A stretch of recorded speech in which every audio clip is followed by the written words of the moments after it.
ఈ ఒక్క fertiliser prepare చేసి మీ పూల మొక్కల మీద చల్లారు అంటే మాత్రం పెస్ట్ ఎంత ఎక్కువ ఉన్నా సరే మనకి నిమిషాల్లోనే మన కళ్ళ ముందే పెస్ట్ మొత్తం కంట్రోల్ అయిపోతుందండి. మళ్ళీ మళ్ళీ అటాక్ కూడా కాదు, రూపాయి కూడా ఖర్చు లేకుండా మనం మన కిచెన్లో దొరికే వాటితోనే ప్రిపేర్ చేసి మన మొక్కలకి ఇలా చల్లడం వల్ల పెస్ట్ అనేది కంట్రోల్ అవుతుంది. నెక్స్ట్ వచ్చేసి పెస్ట్ రాకుండా కూడా మనము ఈ ఈ స్ప్రే అనేది చల్లవచ్చు. ఇంకా వీడియోలోకి వెళ్ళిపోదాం, వచ్చేసేయండి. ఫుల్ వీడియో అయితే స్కిప్ చేయకుండా చూడండి. ఈ ఫర్టిలైజర్ ఎలా ప్రిపేర్ చేసుకోవాలి, ఎంత క్వాంటిటీ ఇవ్వాలి, ఏ సమయంలో ఇవ్వాలి అనేది ఫుల్గా ఎక్స్ప్లెయిన్ చేశాను. ఫుల్ వీడియో అయితే స్కిప్ చేయకుండా చూడండి. హాయ్ అండి, అందరికీ నమస్తే. Welcome to Harika creative ideas. Please అండి, కొత్తగా మన ఛానల్ని చూసినట్లయితే లైక్ చేయండి, షేర్ చేయండి, మన ఛానల్ని సబ్స్క్రైబ్ చేసుకోండి. మీకు ఎటువంటి గార్డెనింగ్ సంబంధించిన డౌట్స్ ఉన్నా సరే నా కామెంట్ సెక్షన్లో కామెంట్ చేయండి. మనకి ప్రతిరోజు పువ్వులు పూసే మొక్కలు, చాలా హెల్దీగా ఉన్న మొక్కలు ఒక్కసారిగా వాడిపోతూ ఉంటాయి, చనిపోతూ ఉంటాయి. లేకపోతే పువ్వులు పూయకుండా ఆకులు మొత్తము పసుపు రంగులోకి రావడము, మొగ్గలు మొత్తం పసుపు రంగులోకి రావడము జరుగుతూ ఉంటాయండి. మనం ఏమనుకుంటామంటే వీటికి పోషకాల లోపం అయి ఉండొచ్చు అని మనము ఎన్ని రకాల ఫర్టిలైజర్స్ ఇచ్చినా రిజల్ట్ అనేది ఉండదు. కాబట్టి మనం అప్పుడు అబ్జర్వ్ చేసుకోవాలి ఏంటంటే మన మొక్కకి పెస్ట్ అటాక్ అయింది అనేసి. ఇంకా నెక్స్ట్ ఇంకొకటి గుడ్డిగా మనం నమ్మాల్సింది ఏంటంటే పెస్ట్ అటాక్ అయినప్పుడు చీమలు తిరుగుతాయండి. మనకి మొక్క మొత్తము చీమలు తిరిగితే దాన్ని బట్టి కూడా మనము అబ్జర్వ్ చేసుకోవాలి. చూస్తున్నారు కదండి, పిండి నల్లి బాగా అటాక్ అయిపోయింది. నెక్స్ట్ ఇంకొకటి చెప్పాలంటేనండి, పిండి నల్లి అటాక్ అయినప్పుడు మనం ఈజీగా రిమూవ్ చేయొచ్చు. నెక్స్ట్ వచ్చేసి మనకి ఈజీగా కనిపిస్తుంది కూడా, ఎందుకంటే మన పచ్చని ఆకుల మీద పిండి నల్లి తెల్లగా కనిపిస్తుంది కాబట్టి మనం ఈజీగా తీసేసుకోవచ్చు. ఇది కాండం తొలిచే పురుగులండి. ఇవైతే కాండంకి అతుక్కొని ఉంటాయి. ఇవైతే మనకి పెస్ట్ అటాక్ అయినట్టు కూడా కనపడవు, చిన్న చిన్న బుడపెల్లాగా ఉంటాయి. ఇవి మాత్రం అటాక్ అయినాయి అంటే మాత్రం మొక్క చనిపోయేంత వరకు వదిలిపెట్టవండి. ఇవి కుప్పలు కుప్పలుగా ఉంటాయి. నెక్స్ట్ మనకి కనిపించవు కూడా, కాండం కలర్లోనే కలిసిపోతాయి. ఇవి మాత్రం చాలా డేంజరస్ అండి, పిండి నల్లి కన్నా ఎక్కువ డేంజరస్. కాబట్టి వీటినైతే ఒక్కటి కూడా అటాక్ కాకుండా మీరైతే చాలా జాగ్రత్తలు తీసుకోవాలి. కాబట్టి ఇవి అటాక్ అయినప్పుడు ఎలాంటి జాగ్రత్తలు తీసుకోవాలి ఏంది అనేసి ఫుల్ వీడియో అయితే స్కిప్ చేయకుండా చూడండి. నేనైతే ప్రతిదీ క్లియర్గా మీకు ఎక్స్ప్లెయిన్ చేసి చెప్తున్నాను. ఎందుకంటే చాలామంది మేము ఎన్ని ఫర్టిలైజర్స్ ఇచ్చినా చెట్టు హెల్దీగా ఉండట్లేదు, పువ్వులు పూయట్లేదు, చెట్టు బలంగా ఉండట్లేదు అంటున్నారు. మీరు ఒక్కసారి అయితే చెక్ చేసుకోండి, మీ పూల మొక్కలకి ఇలా ఏమన్నా అటాక్ అయిందేమో.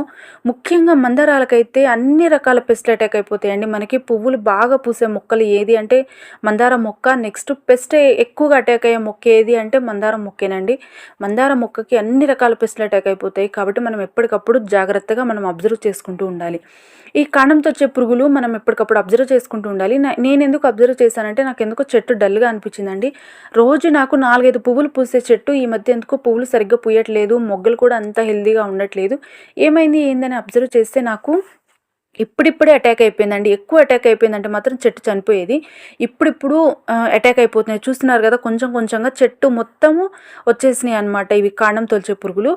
కాబట్టి ఫస్ట్ మీకు నేను వచ్చేసి 4 జాగ్రత్తలు చెప్తానండి. ఇలా అటాక్ అయినప్పుడు మీరు ఫర్టిలైజర్తో పాటు జాగ్రత్తలు కూడా తీసుకోవాలన్నమాట. ఫస్ట్ జాగ్రత్త వచ్చేసి పెస్ట్ అటాక్ అయినప్పుడు మనము ఈ మొక్కని దూరంగా పెట్టాలి.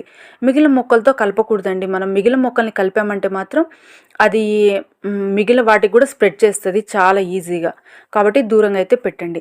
నెక్స్ట్ టిప్ వచ్చేసి వాటిని మనము వీలైనంత వరకు మనకి ఏదైనా సహాయం తీసుకోండి. లేకపోతే ఎండిపోయిన కొమ్మలు కానీ, లేకపోతే ఏదైనా స్పూన్స్ కానీ, ఏదో ఒకటి టూత్ బ్రష్ కానీ ఏదో ఒకటి తీసుకొని వాటిని అయితే తీసేయడానికి ట్రై చేయండి.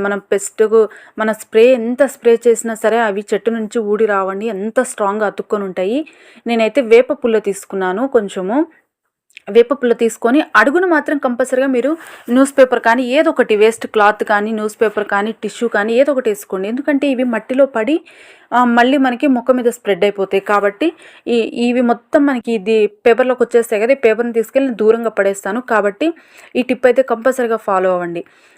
ఏదైనా పుల్ల తీసుకొని గట్టిగా గీకండి, మనకి వీలైనంత వరకు గట్టిగా గీకండి. మీకు కుదిరితే బ్రష్ ఉంటుంది కదండి, బ్రష్ కొంచెం షార్ప్గా ఉంటుంది కాబట్టి మనము వేస్ట్ దానికి కొంచెం పసుపు అద్ది కొంచెం బాగా గీకండి. గీకడం వల్ల అది మొత్తం వచ్చేసి అడుగున ఇట్లా టిష్యూ పేపర్లో పడిపోతుంది. టిష్యూ పేపర్ని తీసుకెళ్ళి దూరంగా అయితే పడేయండి. నెక్స్ట్ థర్డ్ టిప్ వచ్చేసి మీకు ఇంకా ఎక్కువగా పెస్ట్ ఉంది అనుకుంటే మాత్రం ఆ కొమ్మనైతే అంతవరకు కట్ చేసి దూరంగా పడేసండి. ఏదైనా సరే మనకి పెస్ట్ అటాక్ అయినప్పుడు ఆకుల్ని కానీ, పువ్వుల్ని కానీ, కొమ్మల్ని కానీ ఏవైనా సరే మన గార్డెన్లో ఉంచకూడదండి. కట్ చేసి మనం అట్లానే పడేసి మనం వెళ్ళామంటే అవి ఎట్లాగైనా మళ్ళీ వచ్చేసి మన చెట్టు మీదకి ఎక్కేస్తాయి. ఎంత యాక్టివ్గా ఉంటాయి అన్నమాట ఈ పెస్ట్. కాబట్టి మీకు ఎక్కువగా ఉంది పెస్ట్ అనుకుంటే మాత్రం వాటిని అయితే తీసేసి దూరంగా అయితే పడేసేయండి. చూస్తున్నారు కదా, నేను వైట్ పేపర్ వేయబట్టి ఇన్ని వచ్చినాయండి. ఇవి ఇప్పుడిప్పుడు అటాక్ అయిపోయినాయి. నేను కానీ అబ్జర్వ్ చేసుకోలేదంటే మాత్రం ఒక 4-5 డేస్లో చెట్టు మొత్తం స్ప్రెడ్ అయిపోయాయి. ఆ చెట్టు అయితే మిగిలేదు కాదు. కాబట్టి కంపల్సరిగా ఎప్పటికప్పుడు అబ్జర్వ్ చేసుకుంటూ ఉండాలి. ఇంకా లాస్ట్ ఫోర్త్ టిప్ అండి. ఫోర్త్ జాగ్రత్త వచ్చేసి మీరు వాటర్తో స్ప్రే చేయండి. మీకు వీలైతే మాత్రం వాటర్లో కొంచెం పసుపేసి ఇలా కాండాన్ని ఫస్ట్ నార్మల్ వాటర్ అండి ఇది.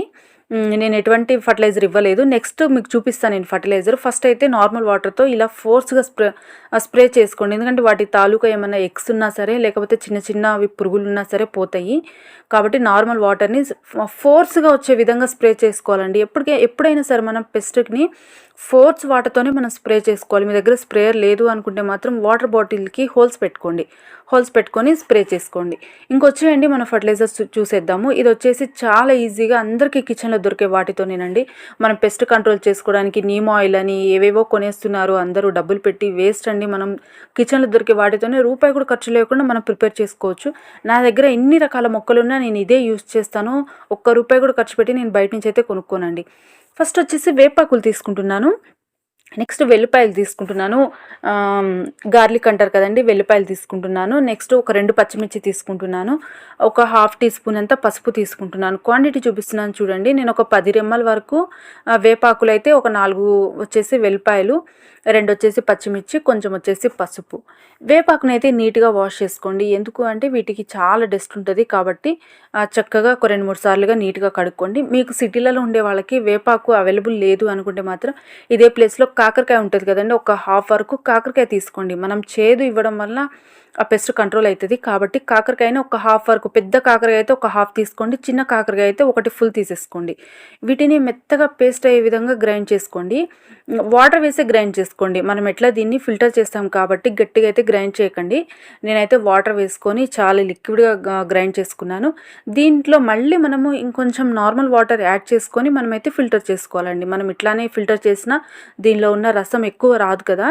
కాబట్టి దీనిలో వచ్చేసి నేను ఇంకొంచెం ఒక గ్లాస్ అంతా వాటర్ యాడ్ చేసుకొని దీన్ని అయితే ఫిల్టర్ చేసుకుంటున్నానండి. తప్పకుండా అయితే ఫిల్టర్ చేసుకోవాలండి. దీన్ని వడకట్టుకోవాలి. ఎందుకంటే మనము స్ప్రేయర్లో యూస్ చేస్తున్నాం కదా, స్ప్రేయర్కి అడ్డుపడి మళ్ళీ మనకి ఈ లిక్విడ్ అనేది బయటకు రాదు. కాబట్టి కంపల్సరిగా మనం ఈ ఫర్టిలైజర్ని అయితే వడకట్టుకోవాలి. వడకట్టుకున్న తర్వాత వచ్చిన వేస్ట్ ఉంటుంది కదండి, ఈ వేస్ట్ని కూడా మనం పడేయనవసరం లేదు. దీన్ని కొంచెం ఎండపెట్టి అన్ని కుండీలలో చల్లేసుకోవచ్చు. ఘాట్ అయితే చాలా ఘాటు వస్తుందండి. ఈ ఘాటు మనం మట్టిలో ఇవ్వడం వలన కూడా మట్టిలో ఉన్న పురుగులు కూడా చనిపోతాయి. కాబట్టి ఇదైతే వేస్ట్ చేయకండి. మీరు కొంచెం లైట్గా వండే వరకు ఎండపెట్టి ఆ పొడిని అన్ని మొక్కల్లో కొంచెం కొంచెంగా చల్లేసుకోండి. ఇప్పుడు వచ్చేసి నాకు మగ్గు చూడండి, పావు మగ్గు వచ్చింది కదా. నేను క్వాంటిటీ చెప్పాలి అంటే 1:3 రేషియో అండి. మనకి ఒక వంతు ఫర్టిలైజర్ వచ్చిందంటే 3 వంతులు నార్మల్ వాటర్ తీసుకోండి. మరీ ఎక్కువ చేసేయకండి, మరీ తక్కువ చేసేయకండి. మీడియం ఉండాలన్నమాట. కొంచెం ఘాటు ఉంటేనే ఆ పురుగులు చనిపోతాయి, లేకపోతే దూరంగా వెళ్ళిపోతాయి. కాబట్టి నేను దీనికి 1:3 రేషియో అండి సరిపోతుంది మనకి కరెక్ట్గా. నేను నార్మల్ వాటర్ తీసుకొని దీన్ని అయితే వాటర్లో అయితే డైల్యూట్ చేసుకుంటున్నాను. చక్కగా డైల్యూట్ చేసుకున్న తర్వాత స్ప్రేయర్లో తీసుకొని చక్కగా మనం స్ప్రే చేసుకోవాలి. మీ దగ్గర స్ప్రేయర్ లేదు అనుకుంటే ఏదైనా ఎంటీ బాటిల్ అండి, కూల్ డ్రింక్ బాటిల్ అయినా సరే, వాటర్ బాటిల్ అయినా సరే, చక్కగా సన్న హోల్స్ పెట్టుకోండి. లావు వచ్చేసినా సరే ఫోర్స్ ఉండదు కదా మనకి, సన్నగా హోల్స్ పెట్టుకొని ఫోర్స్గా వచ్చే విధంగా అయితే మనం స్ప్రే చేసుకోవాలండి. మీరు మా మొక్కలకి పెస్ట్ లేదు అనుకొని అయితే లైట్ తీసుకోకండి. పెస్ట్ లేని మొక్కలకి స్ప్రే చేయడం వల్ల కూడా మనకి పెస్ట్ కూడా తొందరగా అటాక్ కాదు. ఈ స్మెల్ ఉంటుంది కదా మొక్కల మీద, కాబట్టి పెస్ట్ కూడా అటాక్ కాదు. రీసెంట్గా ఒకరు కామెంట్ చేశారనమాట, మిడతలు వచ్చి ఆకులు తినేస్తున్నాయి అని. అలాంటి వాళ్ళకు కూడా చాలా చక్కగా పనిచేస్తుందండి ఈ ఫర్టిలైజర్. మనం ఆకుల మీద స్ప్రే చేస్తాము, కొంచెం చేదు ఉంటుంది కదా, చేదు ఉండడం వల్ల మనకి ఏవి కూడా అటాక్ అయ్యి తినవన్నమాట. నెక్స్ట్ చీమలు చూడండి ఎలా తిరుగుతున్నాయో. మనము అదే చెప్పాను కదండి, మనం గుడ్డిగా నమ్మాల్సింది ఏంటి అంటే పెస్ట్ అటాక్ అయినప్పుడు చీమలు తిరుగుతాయండి. చీమలు తిరిగినప్పుడు మనం అబ్జర్వ్ చేసుకొని మనం పెస్ట్ ఎక్కడుందో వాటిని అయితే కంట్రోల్ చేయాలి. నేను కాండము ఆకులు మొత్తం తడిచే విధంగా స్ప్రే అయితే చేసుకుంటున్నాను. కంప్లీట్గా ఈ స్ప్రేని అయితే మనం ఈవినింగ్ టైంలోనే చేసుకోవాలండి. మార్నింగ్ టైంలో అస్సలు చేసుకోవద్దు. ఎందుకంటే మనకి ఎండాకాలం స్టార్ట్ అయిపోయింది, ఎండలు వచ్చేస్తున్నాయి. కాబట్టి మనం పెస్ట్ని కంట్రోల్ చేయబోయి మనం మొక్కల్ని చంపేసుకోకూడదు. మనం మొక్కల్ని సేఫ్గా ఉంచి పెస్ట్ని కంట్రోల్ చేసుకోవాలన్నమాట. కాబట్టి ఈ విషయం అయితే గుర్తుపెట్టుకోండి. మొక్కల్ని మనం సేఫ్గా ఉంచుకోవాలి. ఈ పెస్ట్ మొత్తం కొట్టేసి మనం ఎండకు ఉంచామంటే మొక్క అంతా వాడిపోతుంది, చనిపోతుంది. కాబట్టి ఈవినింగ్ టైంలో స్ప్రే చేయడానికి ట్రై చేయండి. 5 తర్వాతే మనకి చల్లబడుతుంది కాబట్టి నైట్ అంతా ఉంటుంది. ఇంకా పెస్ట్ కూడా అటాక్ కాదు. నేను ఇది వచ్చేసి పెస్ట్ లేని మొక్కలు కూడా చల్లేసుకుంటున్నానండి. అన్ని మొక్కలకి నేను పెస్ట్ ఉన్న మొక్కలకి ఏంటంటే కొంచెం ఫోర్స్గా వచ్చే వాటర్తో స్ప్రే చేసుకుంటున్నాను. మిగిలిన మొక్కలకి ఏంటంటే షవరింగ్ ప్రాసెస్లో స్ప్రే చేసుకుంటున్నాను అనమాట. వీలైనంత వరకు ఈవినింగ్ ట్రై చేయండి. మీరు ఇంకా పెస్ట్ ఎక్కువగా ఉంది అనుకుంటే మాత్రం వీక్లీ వన్స్ అయితే కంపల్సరీగా ఇవ్వండి. ఇప్పుడు స్ప్రే చేశారు కదా, మళ్ళీ నెక్స్ట్ వీక్ ఇంకొక స్ప్రేయర్ అయితే అంటే ఒకటే ఫర్టిలైజర్ మనం ఇచ్చినా సరే ఆ పెస్ట్ అట్లానే ఉండిపోతుంది, వాటికి కూడా అలవాటు అయిపోతాయి. కాబట్టి ఫర్టిలైజర్స్ కూడా మారుస్తూ ఉండాలండి. నెక్స్ట్ ఇంకొక ఫర్టిలైజర్ చూపిస్తాను నేను మీకు. దీన్ని వాటర్లో కూడా మనం మట్టిలో కూడా ఇచ్చేసుకోవచ్చండి. మట్టిలో ఎటువంటి పురుగులు ఉన్నా సరే చనిపోతాయి కాబట్టి మట్టిలో ఇచ్చేసుకోవచ్చు. అన్ని మొక్కల మీద కూడా స్ప్రే చేసుకోవచ్చు. మీరు లేదు అనుకొని సైలెంట్గా అయితే ఉండకండి. స్ప్రే చేసి అయితే పెట్టండి. రాకుండా ఉంటాయి మనకి. ఈ చెట్టు చూస్తున్నారు కదండి, ఎన్ని మొగ్గలు వచ్చినాయి అంటే చెట్టు నిండా కొమ్మకి గుత్తుల్లోనే మొగ్గలు ఉన్నాయన్నమాట. ఇలా రావడానికి మన ఛానల్లో అన్ని రకాల ఆర్గానిక్ ఫర్టిలైజర్స్ ఉన్నాయండి. మీరు చూసి మీరు ట్రై చేయండి, తప్పకుండా మంచి రిజల్ట్ ఉంటుంది. చాలామంది నా కామెంట్ సెక్షన్లో కామెంట్ చేస్తున్నారండి, మీరు చూపించిన ఫర్టిలైజర్స్ నేను ట్రై చేస్తున్నాము, చాలా మంచి రిజల్ట్ వచ్చిందని. థ్యాంక్ యూ సో మచ్ అండి. ప్రతి ఒక్కటి రూపాయి కూడా ఖర్చు లేకుండా నేను ప్రతి ఒక్క ఫర్టిలైజర్ చూపిస్తున్నాను కిచెన్లో దొరికే వాటితోని. మీరు ట్రై చేయండి. అందమైన పూల మొక్కలు పెంచండి. కొమ్మకి గుత్తుల్లో పూలు పూస్తాయి. కాబట్టి పెస్ట్ ఉంటే మాత్రం చాలా కేర్ఫుల్గా ఉండండి. పెస్ట్ అది పోయేంత వరకు మనం ఏదో ఒకటి స్ప్రే చేస్తూ ఉండాలి. మన ఛానల్లోని చాలా రకాల పెస్ట్ కంట్రోల్స్ ఉన్నాయండి. పెస్ట్కి సంబంధించిన స్ప్రేస్ ఉన్నాయి. ప్రిపేర్ చేసుకొని మీ మొక్కలకి ఇవ్వండి. ఈ వీడియో మీకు నచ్చితే మాత్రం ప్లీజ్ అండి లైక్ చేయండి, షేర్ చేయండి, మన ఛానల్ని సబ్స్క్రైబ్ చేసుకోండి. మీకు ఎటువంటి గార్డెనింగ్ సంబంధించిన డౌట్స్ ఉన్నా సరే నా కామెంట్ సెక్షన్లో కామెంట్ చేయండి. మరొక మంచి వీడియోతో మళ్ళీ మీ ముందుకు